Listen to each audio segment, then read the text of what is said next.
कोकणचो रुबा भारी माझ्या कोकणचो बाई तो रो भारी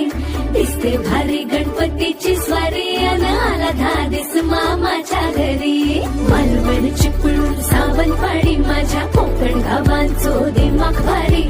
दिसते भारी गणपतीची स्वारी माझ्या कोकणा वाटे तुम्ही वलवा गाडी धमाधमान हाका गाडी माझ्या कोकणचो रस्तो नागमोडी पारी नय बाबा